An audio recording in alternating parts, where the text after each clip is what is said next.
So I'm going to tell. Hello. Hi, gang. I'm going to tell you a story, but I'm going to tell you a story that's, as Jenna used to call it, from my mouth. This is a memory story from when I was little, probably about 7, but it was a number of years. It's not a once upon a time story because it was a many time story. Every summer, and most weekends in the winter, we would go up to a farm in the country. Now, this farm was in Quebec, where it's cold in winter. It's cold in December, and not like what we have here. And it's snowy, tons of snow. The farm had cows, which really stink, and pigs, which stink even more, and horses, which have a tolerable smell. 2 or 3 weekends before Christmas, kind of like this weekend, we would go up to the farm to get our Christmas trees. We needed a tree for inside the house, and we needed a tree for outside the house. And we would all pile into the 1955 blue-green Dodge and drive the hour and a half to the country to join the farm family in this hunt for a Christmas tree. There were 3 children at the farm, and we were 3 children, and a lot of adults. So there was a ton of people, and it was pretty crazy. On the day that we went to get the Christmas trees, everybody had to be dressed at sort of the same time, which lent for incredible chaos of scarves and boots and mitts and the scarves. If it was really cold, you had a scarf around your head and you had a scarf around your mouth. So it really, all you would see was like the eyes. And then you had 2 pairs of mittens. I always had 2 pairs of mittens. They were wool and they soaked up water, but if you had 2 pairs, the inside pair stayed warm enough. And snowsuits were made out of wool, not nylon. And they were prickly. I remember prickly. And once the kid was dressed, they were pushed outside and to wait. And the trick was not to get too wet at that point. Down in the barn, now the farm was owned by Uncle Bill and Auntie Thelma. Down in the barn at this point, Uncle Bill would be hooking up the horse, harnessing the horse, and preparing the sleigh for the ride up to the hill to get our Christmas tree. To pick the best Christmas tree, because it was important that it would be a good one.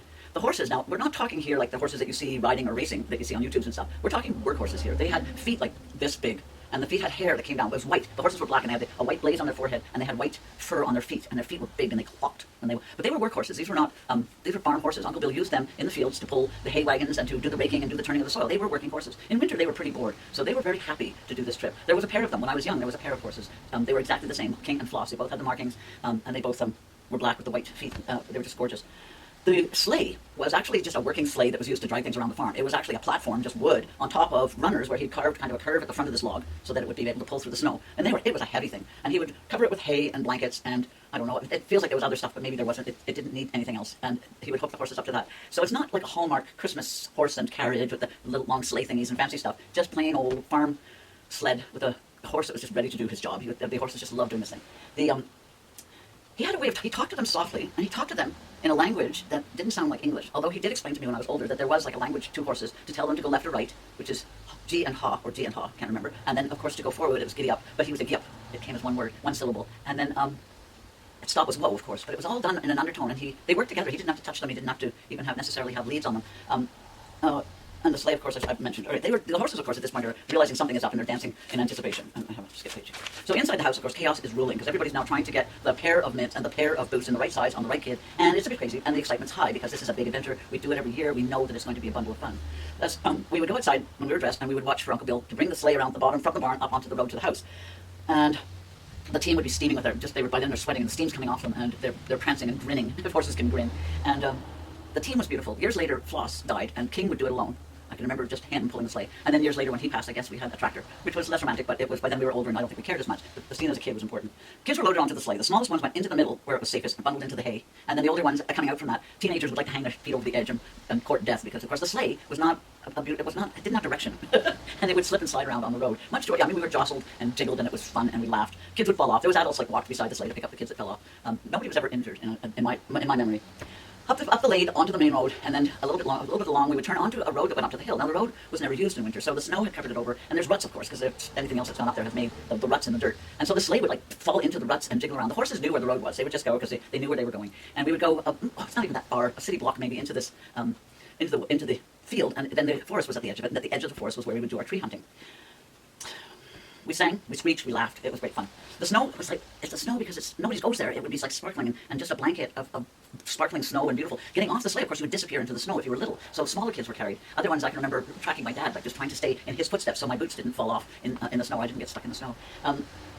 Dad had an axe. Dad always wore, for this one, I don't know, he must have always had the same jacket because I only remember a plaid jacket, like a hunter's jacket, because he hunted. He had a plaid jacket, and he always had a pipe.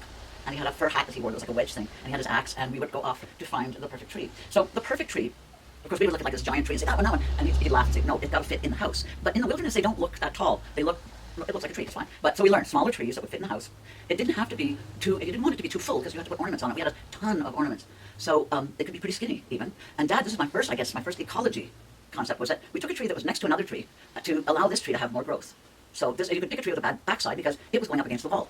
So there was an art to it, and to be the one who pointed to the tree that Dad said was yes, the one, was a bit of a glory moment. So Dad would approach it. He'd give the tree a shake, because of course they're covered with snow. So he'd shake it, and the snow would fall, and that was funny anyway. And then when he put the axe to it for the first time, of course there's still snow on it, and it would fall all over him, and we would laugh. And that was like, yeah, that was hysterical. This is a given that there was a year with snow, of course. The tree having been chopped down, everybody yelling timber and stuff, the tree would be dragged to the sleigh. And our 2 trees were put on there with the 2 trees from the farm, or whatever number they were doing, and there was probably always somebody else that wanted a tree that went on this. Now the sleigh has like a bunch of trees, and the kids. Watching the horses turn the sleigh to go back to the farm was kind of fun, because again, they were going off the road really into virgin snow, and yeah, it was beautiful. And then they would line up, and they were like prancing, and the steed was rising off the horses, and we would be loaded back onto the sleigh with all these trees. And the horses would prance, because now it's downhill, and they're going back home. Horses always sort of like to go back home. And the smell of the pine trees, and the smell of the horses, and the cold, fresh air, I guess that's what made this memory stay forever in my head. Hunting the perfect Christmas tree was an annual adventure. And I have a less than perfect Christmas tree now, which isn't even, it's temporary. But Merry Christmas to all of you who are doing your little Christmases at home alone or whatever with your little group. And thank you for listening.